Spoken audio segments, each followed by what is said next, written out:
چھٹا پارہ سورہ مائدہ آیت نمبر 35 کی تلاوت ہوئی ہے۔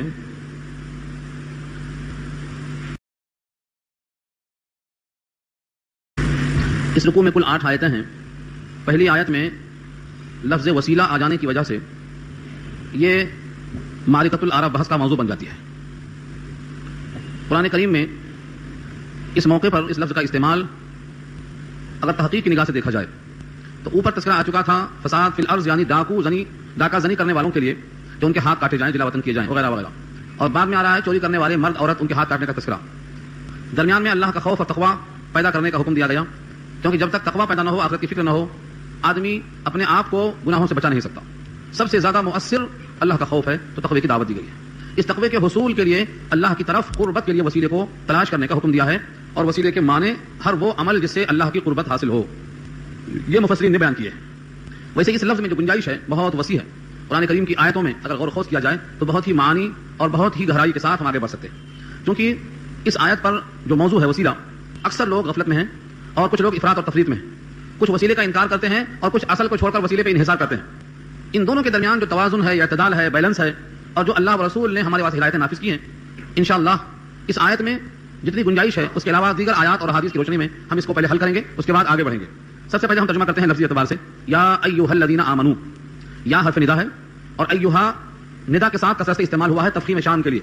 الذین وہ لوگ جو آمنوا ایمان لے آئے، یا ایھا الذین آمنوا اے وہ لوگ جو ایمان لے آئے، جنہوں نے یقین کر لیا۔ اتقوا اللہ، اللہ سے ڈرو۔ اتقوا کے معنی ڈرنا، یہ امر ہے، اور امر کا کم سے کم درجہ وجوب کہلاتا ہے، یعنی امر سے وجوب ثابت ہوتا ہے، تو اللہ سے ڈرنا واجب ہے۔ اتقوا اللہ، اللہ سے ڈرو۔ یہ دیکھتے ہیں آپ درمیان میں ہے، اوپر ڈاکہ زنی کی ممانعت آئی تھی اور آگے سرقہ کی ممانعت آ رہی ہے، دونوں کی سزاؤں کا تذکرہ ہے، اور درمیان میں یہ نصیحت ہے کہ جو بندہ اللہ سے ڈرے گا وہ ان سے بچے گا، اس لیے فرمایا اللہ سے ڈرو، یعنی اللہ کا خوف دل میں پیدا کرو۔ مراد یہ ہے اللہ کی اطاعت کرو، اس کی معصیت سے بچو۔ وابتغوا، اور تلاش کرو، یہ بھی امر کا صیغہ ہے۔ ابتغاء قرآن کریم میں کثرت سے استعمال ہوا ہے۔ ابتغاء اور تبتغی، جس کے معنی تلاش کرنا، چاہنا۔ کہیں آیا ہے لا نبتغی الجاہلین، ہم جاہلوں کو پسند نہیں کرتے۔ کہیں آیا ہے ابتغاء مرضاتی، اللہ کی مرضیات کو تلاش کرو۔ قرآن کریم میں یہ لفظ کثرت سے استعمال ہوا ہے جس کے معنی تلاش کرنا، چاہنا، ڈھونڈنا، طلب کرنا، حاصل کرنا، یہ سب معنی ابتغوا کا ہے۔ الیہ، اس کی طرف، الی معنی طرف، اور ہی کی ضمیر لوٹتی ہے اللہ کی طرف۔ وابتغوا الیہ، تلاش کرو اس کی طرف، یعنی اللہ کی طرف۔ الوسیلہ، واو سین لام اس کا مادہ ہے وصل۔ سین لام جس معنی میں استعمال ہوا ہے، وصل واو سواد لام بھی اسی معنی میں استعمال ہوتا ہے۔ فرق یہ ہے کہ واو سواد لام وصل مطلق جوڑنے کے معنی میں آتے ہیں، جیسے کہا گیا ہے سل، جڑ جاؤ، سل من قطعک واعف عن من ظلمک، جو تم سے کٹے اسے جڑ جاؤ، جو تم پر ظلم کرے اس کو معاف کرو۔ سل، تو سواد لام سل ہے، امر ہے، وہ جڑنے کے معنی میں، مطلق رغبت ہو یا نہ ہو، مطلق جوڑنا۔ لیکن جب سین سے آئے گا واو سین لام تو اس میں رغبت کے ساتھ جڑنا اور جوڑنے کے معنی میں آتا ہے۔ دونوں کا فرق اتنا ہی ہے، واو سواد لام مطلق جوڑنا، رغبت، خواہش، تمنا، آرزو ہو یا نہ ہو، اور جب واو سین لام آئے تو وصل کے معنی جڑنا رغبت کے ساتھ، خواہش کے ساتھ۔ تو وابتغوا الیہ الوسیلہ، اور تلاش کرو اس کی طرف وسیلہ، یعنی قرب ڈھونڈو، کس طریقے سے تمہیں اللہ کا قرب حاصل ہو سکتا ہے اس کو تلاش کرو۔ وجاہدوا فی سبیلہ، اور مجاہدہ کرو اس کے راستے میں، لعلکم تفلحون، تاکہ تم کامیاب ہو جاؤ، فلاح یاب ہو جاؤ۔ یہ ترجمہ لفظی ہوا۔ قرآن کریم کی اس آیت کا محمل کیا ہے؟ وسیلہ تلاش کرو، یعنی قرب تلاش کرو، کس کے ذریعے سے؟ اس میں کسی کا اختلاف نہیں ہے کہ عبادات کے ذریعے قرب تلاش کرو، کسی کا اس میں اختلاف نہیں ہے۔ روزہ کے ذریعے، نمازوں کے ذریعے، استغفار پڑھنے کے ذریعے، درود شریف پڑھنے کے ذریعے، خیر و خیرات کے ذریعے، تلاوت کے ذریعے، حسن اخلاق کے ذریعے، جتنے بھی عبادات ہیں ان کے ذریعے اللہ کا قرب تلاش کرو، اس میں کسی کا کوئی اختلاف نہیں ہے۔ دوسرا اسٹیپ، نیک عمل کو ذریعہ بنا کر اللہ کا قرب تلاش کرو، اس میں بھی کسی کا اختلاف نہیں ہے۔ اس پر بخاری میں 3 مقام پر ایک ہی حدیث آئی ہے، اس کا نام حدیث الغار ہے۔ یہ تفصیل میں آپ کو بتا چکا ہوں، اجمالاً عرض کرتا ہوں اس حدیث کی طرف۔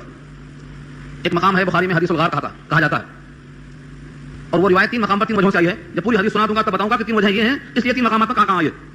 3 آدمی جا رہے تھے، پہاڑی سفر تھا، بارش کا اچانک موقع آیا، ایک پہاڑ کی کھوہ نظر آئی، بارش سے بچنے کے لیے اور بارش میں جو پتھراؤ اولے پڑتے ہیں ان سے بچنے کے لیے سر چھپانے کی فکر میں اس میں داخل ہو گئے۔ اللہ کی طرف سے ایسا واقعہ پیش آیا کہ اوپر سے تیز ہواؤں کی وجہ سے ایک پہاڑ کا ٹکڑا لڑھکتے ہوئے غار کے منہ پہ آ کر ٹھہر گیا۔ اندر والے 3 آدمی ہیں، تینوں میں کسی کی طاقت نہیں ہے کہ پیروں سے ہٹا سکیں، اور کوئی سوراخ روشندان جنگلی کھڑکی نہیں ہے کہ نکل سکیں۔ اب تینوں موت و حیات میں ہیں، پتہ نہیں جئیں گے یا مریں گے۔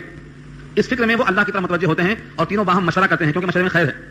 کیا مشورہ ہوتا ہے؟ آؤ مل کر اللہ سے دعا کریں، اور زندگی میں جو عمل خالص اللہ کے لیے کیا ہو، جس میں ذرہ برابر کسی غیر کا کوئی دخل نہ ہو، ریاکاری کا، شرک کا شبہ نہ ہو، خالص ان اعمال کو پیش کریں اور اللہ سے التجا کریں کہ پتھر کو ہٹا کے ہم کو باہر نکالنے کا موقع عطا کر دے۔ اس میں سے ایک کہتا ہے، اے اللہ، میرے پاس ایک مزدور تھا، اس نے اپنی مزدوری 1 دن کی، بجائے لینے کے چھوڑ کر چلا گیا. میں نے اس کو اپنے لیے حلال نہیں سمجھا. اس ایک دن کی مزدوری کو میں نے کاروبار میں لگا دیا. مرغی لیا, مرغیوں سے بکریاں لیا, بکریوں سے اونٹ اور گھوڑے لیے, بڑھتا چلا گیا مال. ایک زمانے کے بعد وہ مزدور آیا, کہا میرا حق تیرے اوپر باقی ہے, ایک دن کی مزدوری باقی ہے, اللہ کی خاطر دے دے, اللہ سے ڈر. میں کہا بندے خدا, میں تیرا انتظار کرتا رہا, یہ بکریاں, یہ مرغیاں, یہ اونٹ, یہ سب تیرے ہیں, لے کے چلا جا. اس نے کہا مذاق نہ کرو, میں ایک دن کی مزدوری پوچھ رہا ہوں. کہا اللہ کے بندے, وہ ایک دن کی مزدوری کی برکت ہے.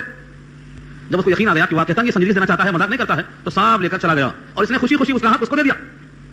کہا یا اللہ, اگر میں نے اس مزدور کی مزدوری کو تیری خاطر بڑا کیا, پالا, اور تیری رضا کی خاطر بلا خیانت کیے ہوئے من وان پورا حق اس کو دے دیا, اور تیرے نزدیک عمل بہتر ہے, تو یہ پہاڑ کا یہ ڈھکن جو بند ہو گیا ہے, جس کی وجہ سے موت سامنے دکھائی پڑتی ہے, اس کو ہٹا دیجیے. نبی صلی اللہ علیہ وسلم یہ واقعہ بیان کرتے ہیں, فرماتے ہیں یہ واقعہ ہم سے پہلے زمانے کا ہے, بنی اسرائیل کا واقعہ ہے. 2 آدمی آمین کہتے ہیں جو مضطرب ہیں, جن کے دل میں اللہ کی طرف متوجہ ہونے کا جذبہ پیدا ہو چکا ہے. پتھر تھوڑا ہٹ جاتا ہے, پتھر ہٹ جاتا ہے, تھوڑا سا ہٹتا ہے, نکلنے کی امید تو آئی مگر نکل نہیں سکتے. پھر دوسرا بولتا ہے یا اللہ, میری ماں اور باپ میرے چہیتے تھے, میں بکریاں چلا کر دودھ پلایا کرتا تھا, اور جب تک ماں باپ کو دودھ نہ پلا لیتا میں بچوں کو نہیں پلاتا تھا. میرا معمول تھا کہ پہلے ماں کو باپ کو پیش کرتا تھا. اتفاق سے ایک دن ایسا واقعہ پیش آیا کہ مجھے آتے آتے دیر ہو گئی, اتنی دیر ہو گئی کہ میری ماں سو گئی اور میں دودھ لے کر کھا رہا.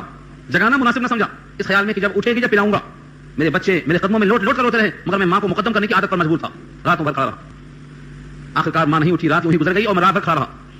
اے اللہ, اگر یہ ماں کی اطاعت تیرے خوف سے ہے تو یہ مقبول ہے, تو یہ پتھر کو تھوڑا ہٹا دیجیے, راستہ نکلنے کا بنا دیجیے. وہ دونوں آمین کہتے ہیں, پتھر تھوڑا ہٹ جاتا ہے. تیسرا کہتا ہے یا اللہ, میری چچا زاد بہن تھی, میں اسے عشق کرتا تھا, وہ مجھ سے عشق کرتی تھی, لیکن اس نے اس کا فائدہ اٹھانے کے واسطے کہا کہ جب تک تو 100 دینار مجھے نہیں دے گا میں تجھ کو اپنے اوپر قدرت نہیں دے سکتی. میں بڑی مشقت کے ساتھ 100 دینار جمع کیا, اور جب میں 100 دینار دینے پر قادر ہو کر اس کے حوالے کر دیا اور اس نے مجھے اپنے اوپر قدرت دے دیا, اور جب میں اس کے زانوں کے قریب بیٹھا تو اس عورت نے کہا اتق اللہ, اللہ سے ڈر, اور مہر کو مت توڑ, یہ دوسروں کا حق ہے. یہ سن کر بدن میں تھرتھراہٹ پیدا ہوئی اور خوف خدا غالب آیا, میں چھوڑ کے اٹھ گیا. اے اللہ, اگر تیرا خوف سچا تھا تو آج مجھے اس غار سے پناہ عطا کر. ان دونوں نے آمین کہا. اس طرح امام بخاری بیان کرتے ہیں کہ نبی صلی اللہ علیہ وسلم نے اس واقعے کو بیان کرتے ہوئے فرمایا کہ یہ واقعہ بنی اسرائیل کا تھا. وہ ڈھکن کھل جاتا ہے اور تینوں باہر نکل جاتے ہیں. امام بخاری نے اس روایت کو نقل کیا ہے کہ مزدور کی مزدوری میں اگر کوئی کاروبار کر کے اس کے لیے بڑھاتا ہے تو جائز ہے, تو مزدوری کے بیان میں آئے گا. دوسرا ماں باپ کی عظمت کے بیان میں آئے گا. اور تیسرا جو واقعہ آپ یہاں سن چکے ہیں, ابھی جو واقعہ سن چکے ہیں 3, ان 3 میں سے تیسرا کیا تھا؟ آدمی اگر اللہ کی خاطر ڈر جاتا ہے تو اللہ تعالیٰ اس کے لیے راستے کھول دیتے ہیں. وَمَن يَتَّقِ اللَّهَ يَجْعَل لَهُ مَخْرَجًا, راستہ کھل جاتا ہے. امام بخاری اس روایت کو بیان کرتے ہوئے 3 مقام پہ لائے. اس سے اخذ کیا ہے فقہاء نے کہ اپنے نیک عمل کا واسطہ اور وسیلہ اللہ کی جناب میں دینا ثابت ہوتا ہے, چنانچہ ان کے اس عمل کی بنا پر دروازہ کھل جاتا ہے. اس بخاری کی روایت پر تھوڑا سا کلام کیے بغیر آگے بڑھنا شاید غلطی ہو جائے, کیونکہ یہ حدیث سے یہ بات ثابت ہوتی ہے کہ بچے روتے رہے اور ماں کو پلائے بغیر بچوں کو نہیں دودھ پلایا. اگر یہ زمانہ ہوتا امت محمدیہ کا اور کوئی عالم ایسی غلطی کرتا تو اللہ کا عذاب آ سکتا کہ بچوں کو تڑپایا کیوں. ماں باپ کا تقدم, ماں باپ کی عظمت مسلم ہے, لیکن بچوں کا قصور کیا ہے کہ ان کو رات بھر بھوکے رکھا. چونکہ یہ واقعہ بنی اسرائیل کا ہے اس لیے اس کا مواخذہ نہیں ہوا, ورنہ ماں باپ کی عظمت کا مطلب یہ نہیں ہے کہ بچوں کو بھوکا رکھا جائے اور رات بھر روتے رہ جائیں. اسلام میں اس کی گنجائش نہیں ہے. اسلام میں ہر ایک کے حقوق ہیں, لیکن کسی کے حق کی خاطر کسی کے حق کو مؤخر کرنا یا کسی کے حق کو سلب کر لینا یا کسی کو محروم کر دینا یہ جائز نہیں. اسلام میں گنجائش نہیں ہے. تو اپنے نیک عمل کا وسیلہ, اس میں بھی کسی کا اختلاف نہیں ہے. ہر وہ نیک عمل جس سے اللہ کا قرب حاصل ہو, اس میں بھی کسی کا اختلاف نہیں ہے. تیسرا مقام اس سے آگے آتا ہے کہ کسی اللہ کے بندے کا وسیلہ لینا اللہ کی جناب میں کیسا ہے. کیا اس آیت کا مصداق ہے وابتغوا الیہ الوسیلہ, تلاش کرو اللہ کی طرف وسیلہ کو؟ کیا اس کا مصداق کوئی بندہ ہو سکتا ہے یا صرف عمل ہی اس کا مصداق ہو سکتا ہے؟ اس کے اوپر ایک بخاری کی روایت ہے, استسقاء کے بیان میں ہے. استسقاء کے بیان میں ہے ایک مرتبہ جناب عمر رضی اللہ تعالیٰ عنہ کے زمانے میں بارش کی حاجت ہوئی, بارش نہیں ہو رہی تھی. آپ نے سب کو جمع کیا اور کہا اللہ سے پانی مانگو. حضرت عباس رضی اللہ تعالیٰ عنہ جو نبی صلی اللہ علیہ وسلم کے چاچا ہیں وہ بھی اس میں موجود ہیں. جناب عمر رضی اللہ عنہ نے کہا کہ آپ اللہ کے نبی کے چچا ہیں, آپ اللہ سے دعا کیجیے. انہوں نے دعا کیا. دعا بخاری میں طویل موجود ہے. اس کا مضمون یہ ہے کہ اے اللہ, ہمارے درمیان آپ کے محبوب محمد مصطفیٰ صلی اللہ علیہ وسلم جب تک بقید حیات تھے, موجود تھے, ہم ان کے طفیل پانی مانگا کرتے تھے. اب ان کے بعد ہم ان کے چچا عباس کا وسیلہ آپ کے سامنے پیش کرتے ہیں, ہمیں پانی عطا فرمائیے. حضرت عمر حضرت عباس کا نام لے کر فرماتے ہیں اے اللہ, ہم آپ کی جناب میں حضور کے چچا عباس کا وسیلہ لیتے ہیں, ہم کو پانی عطا فرمائیے. استسقاء کے بیان میں روایت شروع میں موجود ہے. چنانچہ بارش شروع ہوئی. اس واقعے سے 2 رخ بنتا ہے, دونوں رخ دیکھیے. ایک رخ یہ بنتا ہے کہ حضرت عمر رضی اللہ تعالیٰ عنہ جو خود افضل ہیں حضرت عباس رضی اللہ تعالیٰ عنہ کے مقابلے میں, افضل اس بات سے کہہ رہا ہوں کہ امت کا عقیدہ ہے, اس امت میں انبیاء کرام کے بعد سب سے اونچا مقام ابوبکر صدیق کا ہے رضی اللہ تعالیٰ عنہ, کیونکہ وہ اتقیٰ کے مصداق ہیں. خلافت کی ترتیب پر فضیلت ہے, ابوبکر صدیق کا مقام پہلا ہے, اور دوسرا مقام عمر فاروق رضی اللہ عنہ کا ہے, اور تیسرا مقام عثمان ذی النورین رضی اللہ تعالیٰ عنہ کا ہے, اور چوتھا مقام حضرت علی کرم اللہ وجہہ کا ہے. یہ ترتیب ہے خلافت کی, اس میں تو کوئی شبہ ہی نہیں. یہ تو سنت والجماعت کا عقیدہ ہے جو مسلمہ حقیقت. اس عقیدے کی بنیاد پر جناب عمر افضل ہیں حضرت عباس کے مقابلے میں، افضل ہوتے ہوئے غیر افضل کا وسیلہ کیوں لے رہے ہیں؟ یہ سوال ذہن میں رکھو، یہ سوال ذہن میں رہا تو مسائل حل ہوں گے۔ دوسرے رخ سے دیکھو، ایک طبقہ یوں کہتا ہے کہ جب تک حضور اس دنیا میں بقید حیات رہے، ظاہری وفات بھی نہیں ہوئی تھی، تب تک آپ کا وسیلہ لیا گیا، اور آپ کی وفات کے بعد حضرت عمر نے آپ کا وسیلہ چھوڑ کر چچا عباس کا وسیلہ لیا۔ اس کا مطلب یہ ہوتا ہے حیات کے بعد وسیلہ درست نہیں ہے، حیات کے بعد وسیلہ درست نہیں ہے۔ یہ ایک طبقہ کہتا ہے، میں نام لینا چاہتا ہوں، اگر حیات کے بعد وسیلہ درست ہوتا تو حضرت عباس کا وسیلہ حضرت عمر نے نہیں لیا ہوتا۔ یہ ایک رخ ہے۔ پہلا جو آپ کو بول چکا ہوں میں کہ حضرت عمر افضل ہونے کے باوجود غیر افضل کا وسیلہ کیوں لیتے ہیں؟ اس لیے لیتے ہیں کہ وہ حضور کے چچا ہیں۔ جب وہ حضور کے چچا ہیں اور اس ناطے سے جناب عمر نے ان کا وسیلہ لیا ہے تو معلوم یہ ہوا وصال کے بعد بھی وسیلہ لیا جا سکتا ہے۔ یہ پہلی بات ثابت ہوتی ہے۔ حضرت ثانی لکھتے ہیں کہ ترک توسل حرمت کی دلیل نہیں، یہ جملہ میں نوٹ کرو، ترک توسل حرمت کی دلیل نہیں۔ جناب عمر نے وسیلے کو جو ترک کیا ہے یہ حرمت کی دلیل نہیں ہے، حرمت کی دلیل تو کوئی آیت اور کوئی حدیث ہوتی ہے، لہذا جناب عمر کا ترک کر دینا یہ منفی پہلو ہے، دلیل نہیں بنتی ہے۔ دلیل کہتے ہیں جو مثبت ہو، پازیٹو ہو، قرآن اور حدیث کی کوئی آیت ہو، پورے احادیث کے ذخیرے میں ممانعت ثابت نہیں کر سکتا کوئی۔ احادیث کے بجائے پہلے ہم آیتوں کو تلاش کر لیں۔ 15واں پارہ سورہ بنی اسرائیل کی آیت ہے، اولئک الذین یدعون یبتغون الی ربہم الوسیلہ ایہم اقرب، ایہم اقرب۔ تذکرہ ہے کہ یہی وہ لوگ ہیں جو تلاش کرتے ہیں اپنے رب کی طرف وسیلے کو، اپنے رب کو پکارتے ہوئے، اور یہ دیکھتے ہیں کہ ان میں سب سے زیادہ اقرب عند اللہ کون ہے، اس کا وسیلہ تلاش کرتے ہیں۔ آیت کے الفاظ پھر سنیں، اولئک الذین یدعون یبتغون الی ربہم الوسیلہ ایہم اقرب، سورہ بنی اسرائیل پارہ 15۔ اس سے معلوم یہ ہوا کہ جو اقرب ہو اس کا وسیلہ وہ لوگ لیتے ہیں، اس کے بعد کوئی ممانعت آگے چل کے نہیں آتی ہے۔ دوسری آیت ہمیں اور ملتی ہے، فرمایا استفتحون علی الذین کفروا، یہ ان کا ذکر ہے جو یہودی تھے، نبی آخر الزمان کی آمد سے پہلے وہ اللہ سے دعا کرتے تھے کافروں کے خلاف کہ وہ جو آنے والے نبی ہیں ان کی برکت اور ان کے طفیل سے ہمیں کافروں پر فتح نصیب فرما۔ یہ دو آیتوں کے بعد تیسری طرف ہم چلتے ہیں صحابہ کرام کے فضائل اور مناقب کے بیان میں۔ بخاری میں ایک چیپٹر ہے مناقب صحابہ، ان میں آپ دیکھیں گے تو ملے گا کہ زمانہ آئے گا کہ لوگ تلاش کریں گے کہ تمہارے مجمع میں کوئی صحابی ہے اور تو کہیں گے ہاں فلاں صحابی ہیں، اے اللہ اس صحابی کی برکت سے ہم کو فتح نصیب فرما۔ پھر زمانہ آئے گا تلاش کریں گے تمہیں کوئی تابعی ہے اور کہیں گے اے اللہ اس تابعی کی برکت سے ہم کو فتح نصیب فرما۔ پھر زمانہ آئے گا کوئی تبع تابعی ہے تو کہیں گے اے اللہ اس تبع تابعی کی برکت سے ہم کو فتح نصیب فرما۔ یہ اشارے ہیں۔ تیسری طرف ایک واقعہ ہے، ایک نابینا صاحب تھے، ان کی آنکھ کی بینائی واپس نہیں آ رہی تھی، وہ اللہ سے مانگ رہے تھے، نبی صلی اللہ علیہ وسلم کے پاس متوجہ ہوئے، آپ نے ان کو حکم دیا اور تلقین کیا، کہا اللہ سے یوں مانگو، اللہ سے یوں مانگو۔ پھر دعا کے الفاظ نقل فرمائے، اللہم انا نسألک، اے اللہ ہم آپ سے سوال کرتے ہیں، ونتوجہ الیک بنبینا، اور آپ کی طرف متوجہ ہوتے ہیں ہمارے نبی کے طفیل نبی الرحمہ جو نبی رحمت ہے۔ یہ منار کے حوالے سے مفتی اعظم پاکستان مفتی محمد شفیع صاحب نقل کرتے ہیں اسی آیت کے ذیل میں، منار کے حوالے سے کہ نبی صلی اللہ علیہ وسلم نے نبینا صاحب کو دعا سکھلائی، چنانچہ ان کی بینائی واپس آئی۔ چوتھا ایک اہم واقعہ جو شاید آپ سن چکے ہیں، 5واں پارہ سورہ نساء آیت نمبر 60 اور 65 کے حوالے سے، ایک طویل قصہ ہے وہاں پر۔ حضرت علی کرم اللہ وجہہ روایت فرماتے ہیں کہ ایک دیہاتی چلا اپنے گھر سے نبی پاک سے ملنے کی غرض سے، اس نے سن رکھا تھا ایک آیت کا ٹکڑا، وہ آیت وہیں ہے سورہ نساء آیت نمبر 60 اور 65 کے بیچ میں، وہ آیت کے الفاظ نوٹ کرتا ہوں ابھی۔ وہ آیت میں مضمون یہ پیش کیا گیا ہے کہ جنہوں نے اپنی جان پر ظلم کر رکھا ہے اگر وہ توبہ استغفار کر لیتے، خود بھی اللہ سے مغفرت چاہتے اور اے نبی ان کے حق میں آپ استغفار کر دیتے تو اللہ کو تواب پاتے، اللہ ان کے حق میں توبہ قبول کرنے والا، معاف کرنے والا ہے۔ یہ آیت کو سن کر چلا تھا وہ، لیکن جب پہنچتا ہے تو دیکھتا ہے کہ آپ کا وصال ہو گیا، قبر اطہر پہ آ کے پڑ جاتا ہے، اور وہ اپنے سے بڑھاتا ہوا کہ میں تو یہ آیت سن کے آیا تھا، وَلَوْ أَنَّهُمْ ظَلَمُوا أَنفُسَهُمْ جَاءُوكَ فَاسْتَغْفَرُوا اللَّهَ وَاسْتَغْفَرَ لَهُمُ الرَّسُولُ لَوَجَدُوا اللَّهَ تَوَّابًا رَحِيمًا۔ یہ آیت سن کے آیا تھا کہ میں خود بھی استغفار کروں اور نبی آپ سے استغفار کرواؤں، لیکن اب میں یہاں پہنچا تو آپ کا وصال ہو گیا، اب کس کے پاس جاؤں؟ اس صدمے میں وہ قبر اطہر پہ بیٹھ کر اس صدمے کے عالم میں، غنودگی کے عالم میں سو جاتا ہے۔ حضرت علی رضی اللہ عنہ فرماتے ہیں کہ خواب میں اس کے یہ جملہ آیا، قد غفرت لک، تیری مغفرت کر دی گئی۔ یہ میری ذاتی رائے نہیں ہے، سورہ نساء 5واں پارہ آیت نمبر 65 جو میں نے بھی نقل کیا ہے، اس کے تحت ابن کثیر نے واقعے کو نقل کیا ہے۔ ابن کثیر محقق ہے، یہ البتہ اردو ترجمہ کرنے والوں نے گڑبڑ کیا ہے، لیکن جو صحیح ابن کثیر عربی میں ہے اس میں کوئی رد نہیں کیا اس واقعے کے اوپر۔ ان تمام واقعات سے ہمیں یہ بات معلوم ہوئی کہ جیسے نیک عمل کا وسیلہ درست ہے، ایسے اللہ کے بندوں کا وسیلہ بھی درست ہے۔ اس میں حیات اور موت کا فرق کرنا کسی دلیل کے بغیر ہے، کوئی دلیل نہیں ہے، کسی بھی تذکرے میں نہیں ملے گا کہ موت کے بعد یہ اور موت سے پہلے یہ، موت و حیات کا فرق کرنا یہ ذہنی اختراع ہے اور بے دلیل ہے۔ حضرت عمر کا ترک کر دینا، ترک توسل، یہ دلیل تو نہیں بنتا، کیونکہ ترک توسل حرمت کی دلیل نہیں ہے۔ حرمت کی دلیل کے لیے ہمیں قرآن کی آیت چاہیے یا حدیث رسول چاہیے، اور وہ کسی کے پاس میسر نہیں ہے۔ یہ تو ہوا خاکہ۔ اب ان تمام آیتوں کے ذیل میں کثرت سے واقعات ہیں، ان احادیث کے ذیل میں کثرت سے واقعات ملتے ہیں آپ کو، ان تمام واقعات کے لیے کافی وقت چاہیے۔ ہم چاہتے ہیں کہ آپ مضمون سمجھ جائیں، پھر اس آیت کی تفسیر جہاں چاہیں پڑھ لیں اور ڈھونڈ لیں، اس آیت پر آپ کو کئی واقعات ملیں گے۔ ایک واقعہ اور بھی نقل کیا ہے، وہ دیہاتی جب قبر پہنچا تو اس نے شعر بھی تو کہا تھا، نفس الفداء لقبر انت ساکنہ، نفس الفداء لقبر انت ساکنہ فیہ الوفاء والجود والکرم۔ آپ نے مشہور سنا ہوا قصیدہ بردہ، اس کا شعر ہے کہ میں اس قبر پر فدا ہوتا ہوں جس قبر کے رہنے والے اے نبی آپ ہیں، جس میں وفا ہے، جود ہے، سخاوت ہے، کرم ہی کرم ہے۔ یہ شعر پڑھتے پڑھتے وہاں خود ہو گیا تھا۔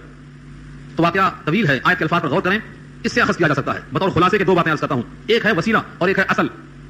اتنی پوری آیتیں، پوری احادیث عوام کے سامنے نہیں رہ سکتی، مجھے معلوم ہے، اس لیے ان کا خلاصہ کیا نکلتا ہے؟ خلاصہ یہ ہے کہ جب تک بندہ اللہ کو مخاطب کرے گا تب تک ہر حال میں درست ہے، اور جب مخاطب اللہ کو نہ کر کے اللہ کے غیر سے مخاطب ہو جائے گا ہر حال میں غیر درست ہے۔ دو ہی شکل ہے اس کی، کسی کو شکل نہیں۔ تو اس کو کہتے ہیں اصل۔ اصل کو چھوڑ کر صرف وسیلے کو پکڑنا یہ غلط ہے، اور وسیلے کے پیچھے اتنا پڑ جانا کہ اصل بھول جائے، فراموش ہو جائے، یہ جرم ہے۔ اصل کے ساتھ وسیلے کو پکڑنا ہے، اس کی شکل یہ ہے کہ بندہ ہر حال میں مخاطب اللہ سے ہو تو یہ اصل سے مخاطب ہوا، یہ درست ہے، اور اگر اللہ سے مخاطب ہونے کے بجائے اللہ کے غیر سے مخاطب ہونا چاہتا ہے تو یہ غیر درست ہے۔ اس کی وجہ اور دلیل یہ ہے جو پیچھے بات کر چکے ہیں، سورہ نمل کی آیت ہے اور 22واں پارہ سورہ فاطر آیت نمبر 22 کے الفاظ ہیں کہ جو قبروں میں ہیں ان کو آپ نہیں سنا سکتے، وہ سنتے نہیں، یہ بات نہیں کیا قرآن نے، آپ نہیں سنا سکتے، ان کے سننے کی نفی نہیں کیا۔ آیت کے الفاظ ہیں وما انت بمسمع من فی القبور، وما انت بمسمع من فی القبور، آپ نہیں سنا سکتے ان کو جو قبروں میں ہیں۔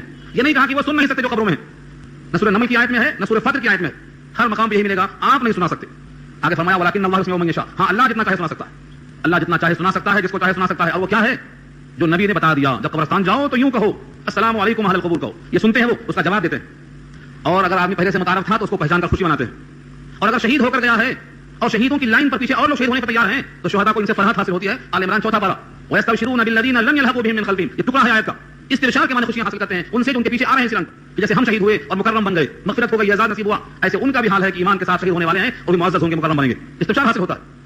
ان تمام واقعات پر واضح دلیل جو آپ سن چکے ہیں پیچھے کہ برزخ میں جو کچھ ہوتا ہے، برزخی حیات کا انکار ہم نہیں کر سکتے، ورنہ برزخ میں کافروں کو عذاب کیسے ہوتا ہے اور مومن کو راحت کیسے پہنچتی ہے، اور شہداء کو حیات کیسے حاصل ہوتی ہے، اور ان تمام سے قوت والی حیات انبیاء کو ہوتی ہے، اس لیے ان کی حیات برزخی کے ہم قائل ہیں۔ متفق علیہ روایت ہے، بخاری مسلم دونوں کا اتفاق ہے۔ بدر کے موقع پر 3 دن کے بعد اب لاش پھٹ گئی عتبہ اور شیبہ اور ربیعہ وغیرہ جیسے لوگوں کی، اور آپ مخاطب ہوتے ہیں اے عتبہ، اے شیبہ، اے ربیعہ، تم نے اللہ کا وعدہ کیسا پایا؟ میں نے تو اللہ کا وعدہ سچ پایا۔ جناب عمر پوچھتے ہیں کہ اللہ کے نبی آپ خطاب کرتے ہیں ایسے اجساد سے جس میں روح باقی نہیں ہے؟ آپ نے کہا عمر تم سے زیادہ میری بات کو یہ سنتے ہیں، مگر جواب نہیں دے سکتے، جواب دینے پابندی کر دیا اللہ نے۔ یہ روایت بخاری مسلم دونوں کی متفق علیہ روایت ہے۔ یہ روایت کہاں ملے گی؟ 4 پارے میں جو آیت ہے شہداء کے بارے میں، اسی کے ذیل میں ملے گی بخاری کے اندر۔ اس کا حاصل کیا نکلا؟ برزخ کی حیات ہوتی ہے، وہ ان کی حیات اللہ کی مرضی کے موافق ہے، لیکن ہم جو چاہیں وہ سنا دیں ہمارے اندر یہ قوت نہیں ہے، وہ اتنا ہی سنتے ہیں جتنا اللہ چاہتا ہے، اور اللہ جتنا چاہتا ہے وہ نبی کے ذریعے ہمیں معلوم ہو گیا ہے، اس سے زائد رام کہانی سننے کو تیار نہیں ہے وہ۔ اس لیے بندہ جب تک اللہ سے مخاطب ہو کر گفتگو کرے گا تو نیک بندوں کا توسل، اپنے نیک عمل کا توسل یہ جائز ہے، اور جب بندہ اللہ سے مخاطب ہونے کے بجائے اللہ کے غیر سے مخاطب ہوگا تو یہاں سے شرک شروع ہو جاتا ہے۔ یہ ہے اس کی اصل۔ اس پر ہم نے گفتگو مکمل پہلے ہی کر دی ہے، باقاعدہ اس کی ریکارڈنگ ہو چکی ہے اسٹوڈیو میں، 1 گھنٹے کی کسی سے وہ ہم نے اس آیت کو یہاں پر اتنا ہی پیش کیا ہے۔ اب اس کو مکمل طور پر دیکھیں، یا ایھا الذین آمنوا اتقوا اللہ، اے وہ لوگ جو ایمان لے آئے ہو ڈرو اللہ سے، وابتغوا الیہ الوسیلہ، اور تلاش کرو اللہ کی طرف قرب، وجاہدوا فی سبیلہ، اور جہاد کرو اس کے راستے میں، لعلکم تفلحون، تاکہ تم کامیاب ہو جاؤ۔ اس کے راستے میں جہاد سے کیا مراد ہے؟ اوپر آیا تھا کہ اگر ڈاکو ڈاکہ زنی کرتے ہوئے پکڑے جائیں تو ان کے ہاتھ پیر کاٹے جائیں، اگر وہ صرف مال لیتے ہیں تو سولی دیے جائیں، اور دونوں کرتے ہیں تو ان کو ان کے ہاتھ پیر کاٹنے کے ساتھ ساتھ سزائیں اور بھی ذکر کی گئی۔ تو ایک دماغ میں آتا ہے کہ جس طرح ڈاکہ زنی فساد فی الارض ہے، ایسے ہی اگر اللہ کے راستے میں کوئی جہاد کرے، قتل و قتال کرے تو یہ بھی شاید فساد فی الارض ہوگا دیکھنے والوں کے لیے۔ چنانچہ ایسا ہو رہا ہے آج سارے عالم میں جو لوگ کوشش کر رہے ہیں، جہاد کر رہے ہیں، ان کو کہتے ہیں کہ دہشت پسند ہوئی ہے، ٹیررسٹ ہوئی ہے، تو ایک فسادی کی مماثل قرار دے رہے ہیں اس کو۔ حالانکہ کسی کو چھرا مار دینا اور کسی بیمار آدمی کے سڑے ہوئے ہاتھ کو کاٹ دینا علاج کرنے کے لیے دونوں بڑا فرق ہے۔ ایک آدمی کسی کو چھرا مارتا ہے اور ایک آدمی کسی بیمار کا علاج کرتے ہوئے اس کا آپریشن کرتا ہے، دونوں ایسا نہیں ہو سکتے۔ بے قصوروں کو ستانا، کسی کے گھر میں گھس جانا، مال لوٹنا، اسے تو آبرو پہ حملہ کرنا، یہ فساد فی الارض کہلاتا ہے۔ لیکن اللہ کے دین کو بلند کرنے کے لیے، اپنے جائز کے حقوق حاصل کرنے کے لیے، ہمارے گھر میں کوئی چور گھس آیا ہے اس سے مقابلہ کرنے کے لیے، ہماری زمین پہ کوئی غیر قبضہ کرتا ہے اس کو دفاع کرنے کے لیے، اس کا نام ٹیررسٹ کہنا غلط ہے۔ آقا نے فرمایا من قتل دون عیالہ فهو شہید ومن قتل دون مالہ فهو شہید، جو اپنے مال کی خاطر مارا گیا وہ شہید ہے، جو اپنے بال بچوں کی خاطر مارا گیا وہ شہید ہے، اور جو اپنے عزت و آبرو کے تحفظ کے اندر مارا گیا وہ شہید ہے، اور جو اللہ کے راستے مارا گیا وہ شہید ہے۔ تو ان چیزوں کو ملا دینا گڑ کر دینے کے برابر ہے۔ جو اپنے جائز حقوق کے واسطے لڑتے ہیں، اپنے ملک کی ایک ایک زمین کی خاطر لڑتے ہیں، اپنی حفاظت کی خاطر لڑتے ہیں، اسلام کے تحفظ کی خاطر لڑتے ہیں، یہ ہے جاہدوا فی سبیلہ، یہ مطلوب ہے۔ اور جو آدمی فساد فی الارض کرتا ہے، دوسروں کا مال ناجائز لینا چاہتا ہے، وہ حرام ہے، وہ جائز نہیں ہے۔ تو دونوں کو فرق کرنے کی خاطر کہا ڈاکہ زنی حرام ہے، لیکن اللہ کی خاطر ایسے فساد فی الارض والوں سے لڑنا یہ جاہدوا فی سبیلہ میں آتا ہے، لعلکم تفلحون، تاکہ تم کامیاب ہو جاؤ۔ اس کے بعد آخرت کی فکر دلائی گئی۔ جہاد فی الارض کب ہوگا؟ جب جان ہتھیلی پر لے کر نکلے، اس فکر میں کہ اگر جان بچ جاتی ہے تو ہم غازی کہلائیں گے، اور جان جاتی ہے تو ہم شہید کہلائیں گے، اور ہمارے واسطے یہاں سے اچھا گھر، یہاں سے اچھی بیوی، یہاں سے اچھا مکان، اور یہاں سے اچھے دوست احباب ملنے والے ہیں، یہاں سے زیادہ عزت ملنے والی ہے، اس کا یقین ہوگا تب تو وہ آگے بڑھ سکے گا۔ اور جس کو ایمان نہیں ہے وہ ان پر یقین نہیں کر سکتا۔ اگلی آیت کسی زمین میں آ رہی ہے، ان الذین کفروا، بے شک جنہوں نے کفر کیا، لو ان لهم ما فی الارض جميعا، بے شک اگر ان کے لیے ہو جو کچھ کی زمین میں ہے سب، یعنی پوری زمین کے مالک بن جائیں، یہ مطلب ہے لو ان لهم، اگر ہو ان کے لیے ما فی الارض جميعا، زمین میں جو کچھ ہے سب کا سب، یعنی زمین میں جتنا کچھ ہے سب ان کی ملکیت میں آ جائے، اس کے مالک بن جائیں، ومثلہ معه، اور اسی کے برابر اس کے ساتھ اور بھی ان کو مالک بنا دیا جائے، لیفتدوا به، تو فدیہ دے دیں گے اس دن من عذاب یوم القیامہ، قیامت کے دن کے عذاب کے بدلے میں، ما تقبل منہم، نہیں قبول کیا جائے گا ان سے، ما تقبل منہم، ان سے قبول نہیں کیا جائے گا. یعنی کفر ایسا جرم ہے کہ زمین کے برابر جتنی چیزیں ہیں اس کے مالک ہوں، اس کے برابر اور بھی مالک ہوں، اور سب دے دیں عذاب سے بچنے کے لیے، ما تقبل منہم، تو قبول نہیں کیا جائے گا ان سے. ولہم عذاب علیم، اور ان کے لیے المناک عذاب ہے، دردناک عذاب ہے. یریدون ان یخرجوا من النار، وہ چاہتے ہیں کہ نکل جائیں آگ سے، وما هم بخارجین منها، حالانکہ وہ وہاں سے کبھی نہیں نکلنے والے ہیں. ولہم عذاب مقیم، اور ان کے لیے عذاب ہے ہمیشہ رہنے والا. مقیم کے معنی جو مسافر نہ ہو، مسافر اب ہے پھر چل دیتا، اور مقیم کے معنی وہی رہتا، یعنی دائمی عذاب، ہمیشہ کا عذاب ان کے واسطے ہوتا ہے. والسارق والسارقة فاقطعوا أيديهما جزاء بما كسبا نكالا من الله والله عزيز حكيم. چوری کرنے والے مرد اور چوری کرنے والی عورتیں، بس کاٹ دو ان دونوں کے ہاتھ، بدلہ ہے اس کا جو انہوں نے کمایا، اور عبرتناک سزا ہے اللہ کی طرف سے، اور اللہ غالب ہے حکمت والے. مختصر سی آیت میں بہت مضمون ہے، بہت طویل کلام ہے اس کے اندر. سب سے پہلے آپ دو چیزوں پہ غور کریں. سارق چوری کرنے والا، سارقہ چوری کرنے والی. مرد کا ذکر الگ کیا، عورت کا ذکر الگ کیا، جبکہ پورے قرآن کریم میں جتنے احکامات ہیں چند کو چھوڑ کر مردوں کے ساتھ عورتیں خود بخود شامل ہیں. چند ایسے مسائل ہیں جو خصوصی ہیں، جن کو اللہ نے عورتوں کو الگ مخاطب بنایا. جیسے نگاہ نیچی رکھو، تو مردوں کو الگ حکم دیا، مردوں کو الگ، عورتوں کو الگ. کیوں ایسا الگ کیا؟ کیونکہ نگاہ نیچی رکھنے کی اہمیت ظاہر ہو. یہاں پر بھی چوری کرنے والے کا ہاتھ کاٹ دو، چاہے وہ مرد ہو چاہے عورت ہو. ایک کافی تھا جملہ، لیکن نہیں، دونوں کو صاف صاف الگ الگ کیا. اس کی دو وجہ. سرقہ کی دو حیثیتیں ہیں، جس کا مال چرائیں گے اس کا حق جائے گا، تو حقوق العباد میں آ گیا. اور ایک طرف اللہ کے حکم کی خلاف ورزی کرتا ہے تو اللہ کا بھی حق آ گیا. اسی لیے چوری کرنے والے کا ہاتھ کاٹا جائے گا، چاہے جس کی چوری کی گئی وہ معاف کر دے تب بھی. قتل میں کیا ہے؟ قتل میں اگر مقتول کے ورثہ معاف کر دیں تو خون بہا دے دیا جائے گا، قصاص نہیں لیا جائے گا. لیکن چوری کے اندر جس کا مال چرایا ہے اگر وہ معاف بھی کر دے تب بھی ہاتھ کاٹا جائے گا. کیوں؟ اس میں دو رخ ہیں، حقوق اللہ بھی ہے، حقوق العباد بھی ہے. تو پہلا فرق یہ ہو گیا کہ سرقہ کسی حال میں بندے کا بھی حق ہے، اللہ کا بھی حق ہے، سزا معاف نہیں ہو سکتی، یہ حدود میں آتی ہے. چوری اور ڈاکہ اور زنا، زنا کی تہمت اور شراب پینا، یہ پانچ چیزیں حدود میں آتی ہیں، ان کو کوئی معاف نہیں کر سکتا، ان کی معافی کی کوئی شکل نہیں. یہ سزا نافذ ہو کے رہے گی. قرآن کی آیتوں پر غور کرنے سے معلوم ہوتا ہے، دیکھو یہاں پہلے ذکر کیا مرد کا، لیکن جہاں زنا کا ذکر کیا ہے، زنا کی سزا آئی ہے، وہاں پہلے ذکر کس کا؟ عورت کا. الزانیۃ والزانی، پلٹ دیا تبھی. الزانیۃ والزانی سورہ نور پر 18، زنا کرنے والی عورت یا زنا کرنے والا مرد، وہاں عورت مقدم کیا اور یہاں مرد کو مقدم کر دیا. ہم سمجھتے ہوں گے کہ ترتیب یوں ہی ہے، چاہے یہ رکھو چاہے وہ رکھو، ایسا نہیں ہے. قرآن کریم کے ہر لفظ کی ترتیب میں علت موجود ہے. جتنا گہرا سوچیں گے اور جتنا گہرائی سے آپ مطالعہ کریں گے قرآن کریم کا، علت ملتی جائے گی. سارق کے معنی چوری کرنے والا مرد. مال کو چرانا مرد کے لیے زیادہ باعث شرم ہے. کیوں؟ کیونکہ اللہ نے مرد کو قوت دی ہے، طاقت دی ہے، کسب کرنے کے طریقے دیے ہیں. کچھ نہیں آتا تو جنگل جاؤ، لکڑی کاٹ کے لاؤ، بیچو اور کماؤ کھاؤ. مٹی کھودنے کا طریقہ دیا ہے. تو مرد اپنی مردانگی کے باوجود کسب کرنے کے بجائے چرائے، یہ مردانگی کے لیے باعث شرم ہے. اس بات کو اس کو مقدم کیا گیا. اور زنا کے معاملے میں زانیہ عورت کو مقدم کرنے کی وجہ یہ ہے کہ اس کے ساتھ شرم و حیا کا زیور ہے، اس کو اپنا بدن چھپانا ہے، اس کے ایک ایک عضو کے اندر اللہ نے حیا رکھا ہے، اس کے رگ و ریشے میں پیوست کر دیا ہے. اتنی شرم و حیا کہ وہ محجوب اور مستور رہے، اسی واسطے اس کا نام عورت رکھا ہے. پھر بھی وہ اس بے حیائی پہ اتر جاتی ہے تو اس کے واسطے باعث شرم ہے، اس کا ذکر مقدم کر دیا اللہ نے. تو والسارق والسارقۃ، چور مرد ہو یا چور عورت ہو، فاقطعوا، کاٹ دو، ایدیہما، ان دونوں کے ہاتھ. یہاں پر آپ تشریح کریں گے تو ایدیہما، ان دونوں کے ہاتھ یا ان دونوں کے دونوں ہاتھ، یہاں شبہ پیدا ہو سکتا ہے، ایسا نہیں ہے. ید ان کی جمع ایدی، اور ہما صیغہ تسنیہ کا ہے، دو پہ اطلاق ہوتا. ان دونوں کے ہاتھ کاٹو، ان دونوں کے ہاتھ کاٹو، بس اتنا ہی ہے. ان دونوں کے دونوں ہاتھ کاٹو، یہ ذکر نہیں ہے. چنانچہ چوری کرنے والے کا دائنا ہاتھ کاٹا جائے گا، دونوں ہاتھ کاٹے جائیں گے. ایدیہما، ان دونوں کے ہاتھ کاٹو.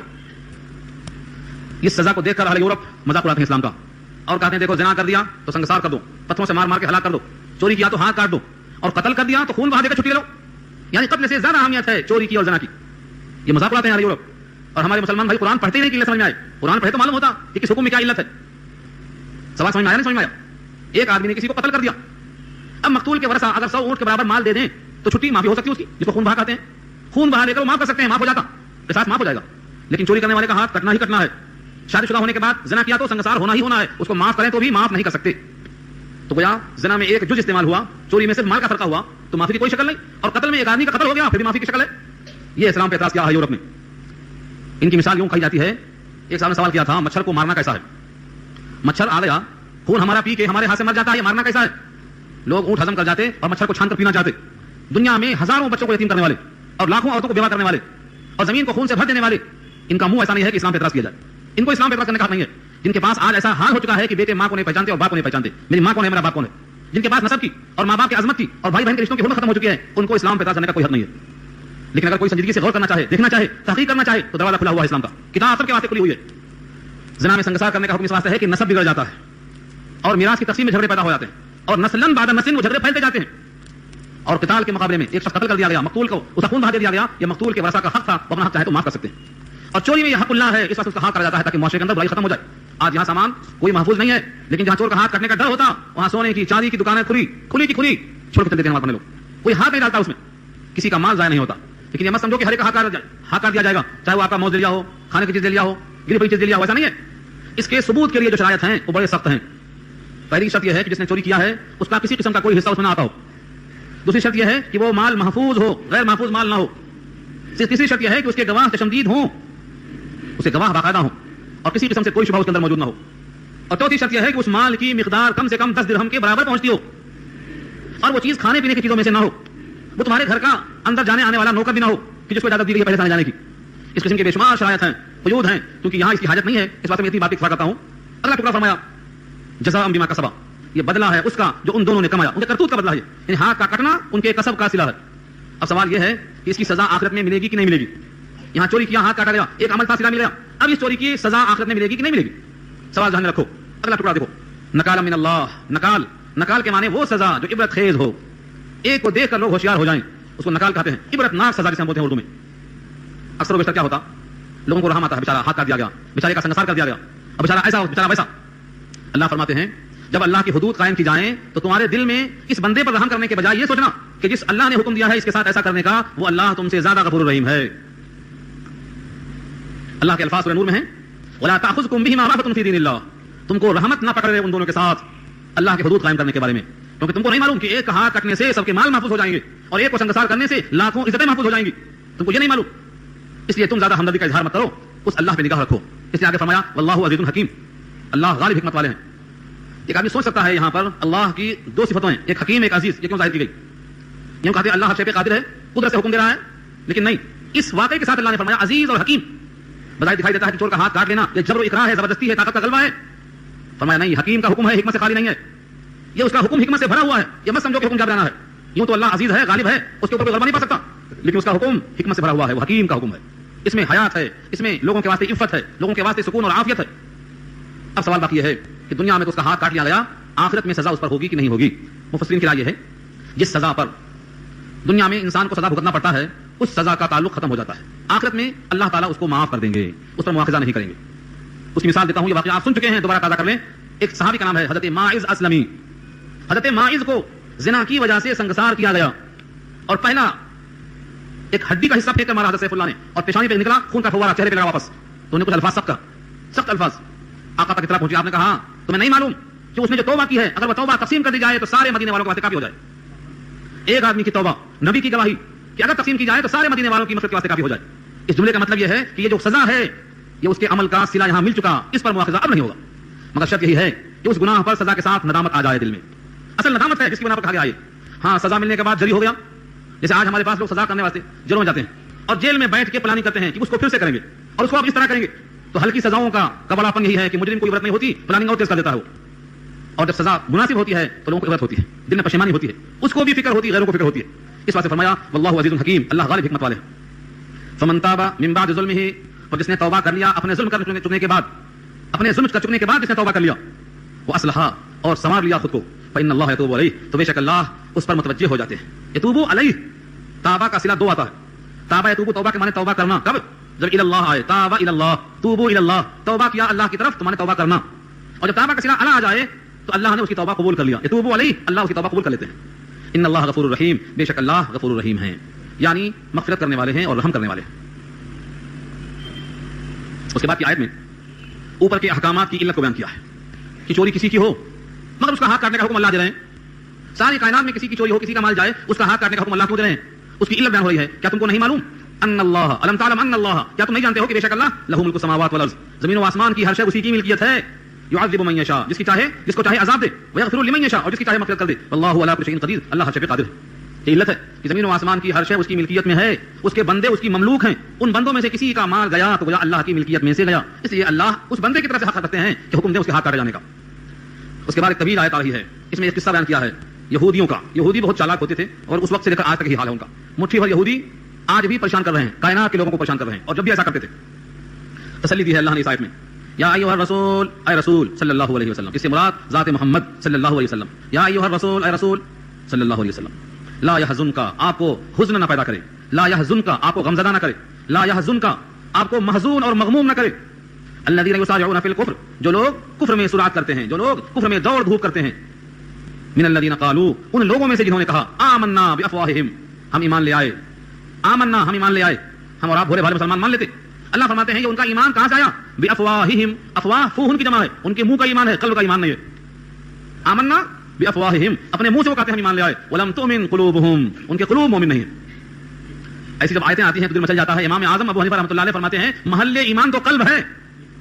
جتنا یقین قلب میں ہوگا اسی کا نام ایمان ہے. زبان سے ایمان نہیں ہوتا، اعضاء و جوارح سے ایمان نہیں ہوتا، ان سے اسلام ہوتا ہے. اعضاء سے اسلام کا ظہور ہوتا ہے اور قلب سے ایمان کا ظہور ہوتا ہے. یہ کون لوگ ہیں؟ کیوں آئے تھے؟ اللہ کے نبی کے پاس آ کر کہتے ہیں کہ ہم ایمان لے آئے، صرف منہ سے کہتے ہیں اور قلب ان کے مومن نہیں ہے. یہ کون لوگ ہیں؟ کیوں آئے؟ اور آگے فرمایا ومن الذین ہادوا، اور ان لوگوں میں سے جو یہودی ہیں، سماعون للکذب، سنتے ہیں جھوٹ کو. سماعون، سماع مبالغہ ہے، سماعون جمع ہے، سمع اس کا مادہ ہے، جاسوس اس کو ہم بولتے ہیں، جاسوس. سماعون کا ترجمہ جاسوس ہی کرتے ہیں جھوٹ باتوں کی. سماعون لقوم آخرین، دوسری قوم کی خاطر آپ کی باتیں سنتے ہیں. آپ کی بات سن کر ایمان لانا مقصود نہیں ہے، آپ کی بات سنتے ہیں لقوم آخرین، دوسری قوم کے لیے، یعنی جاسوسی کرتے ہیں. وہ کون لوگ ہیں؟ لم یاتوک، ابھی آپ کے پاس نہیں آئے، آنے والے ہیں، ابھی نہیں آئے. یحرفون الکلمہ، یحرفون الکلمہ، کلمے کی تحریف کرتے ہیں. من بعد مواضعہ، اس کے موقع کی جگہوں سے ہٹا دیتے ہیں. مواضع، موضع کی جمع ہے جگہ. جو کلمہ جس جگہ پہ تھا تورات میں وہاں سے ہٹا کر نئے مقام پہ شفٹ کر دیتے ہیں. تحریف، چینجنگ، الفاظ کو آگے پیچھے کرنا. یقولون ان اوتیتم ھذا، کہتے ہیں اگر تم دیے گئے یہ فخذوہ تو لے لو، وان لم تؤتوا، اور اگر نہ دیے گئے فاحذروا، تو احتیاط کرنا، نہ قبول کرنا. ومن یرد اللہ فتنتہ فلن تملک له من اللہ شیئا، اور جس کے ساتھ اللہ ارادہ کرتے ہیں فتنے میں ڈالنے کا، آپ ہرگز مالک نہیں اس کے لیے اللہ کے مقابلے میں کچھ بھی. اولئک الذین لم یرد اللہ، وہی لوگ ہیں کہ ارادہ نہیں کیا اللہ نے ان یطہر قلوبہم، کہ ان کے دلوں کو پاک کر دیں. لہم فی الدنیا خزی، ان کے واسطے دنیا میں رسوائی ہے. ولہم فی الآخرۃ عذاب عظیم، انہی کے واسطے آخرت میں بڑا عذاب ہے. اس آیت میں آپ نے کچھ نہیں سمجھا ہوگا. اس کی کیا وجہ ہے؟ کیونکہ یہ آیت پوری کی پوری ایک واقعہ رکھتی ہے، شان نزول ہے. ایک اہم واقعے کے ضمن میں یہ آیت نازل ہوئی ہے، ہم اسی کو کہتے ہیں شان نزول. پس منظر کیا ہے؟ پورا قرآن ایک بار کی نازل نہیں ہوا. اس کی ایک وجہ یہ بھی ہے کہ موقع بموقع حکم آتا رہا تاکہ عمل کرنا آسان ہو، فٹ کرنا آسان ہو. یہودیوں نے کہا تھا تورات کی طرح پورا قرآن دیا گیا ہوتا تو کتنا اچھا تھا.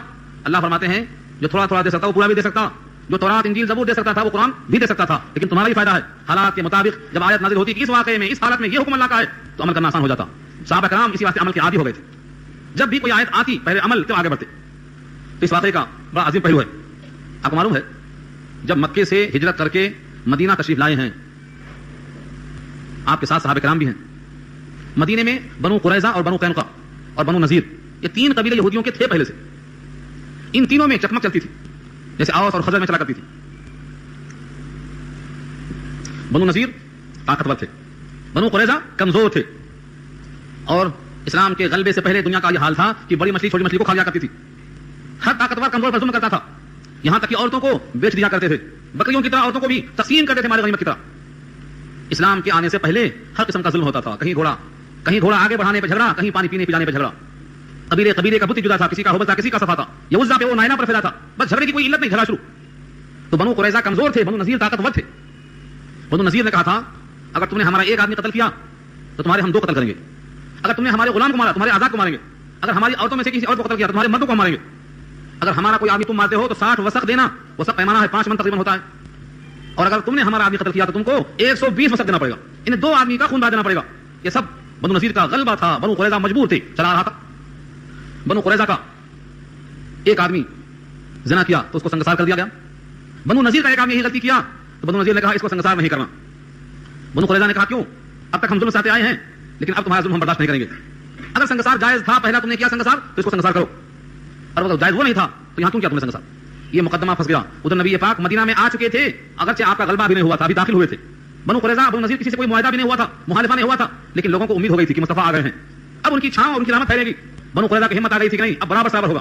آ گئے اور یہ مقدمہ لے کر نبی کے پاس آئے ہیں. یہ آیت اسی پس منظر میں ہے. کچھ یہودیوں کو پہلے بھیج دیا گیا، کہا دیکھو اگر مرضی موافق فیصلہ ہوتا ہے تو قبول کر لینا، یعنی سنگسار نہیں کرتے تو مان لینا، اور سنگسار کرنے کا فیصلہ ہوتا ہے تو نہیں ماننا. یہ امید دلا کر بھیج دیا گیا. اس طرح سے آ گئے سب لوگ. تو آئے، اسلام میں داخل ہو گئے، حقیقی مسلمان بن کے نہیں، زبان سے مسلمان ہوئے. دل میں تھا کہ پہلے معلوم کر لیں کہ آخر فیصلہ آپ کیا کرنے والے ہیں. اگر فیصلہ حق میں ہونے والا ہے تو بلائیں گے سرداروں کو، کعب بن اشرف کو بلائیں گے، متعلقہ آدمیوں کو بلائیں گے. اور فیصلہ خلاف ہونے والا ہے تو ہم جا کے ان کو باخبر کر دیں گے تاکہ یہاں نہ آئیں. اس پس منظر میں یہ آیت نازل ہوتی ہے.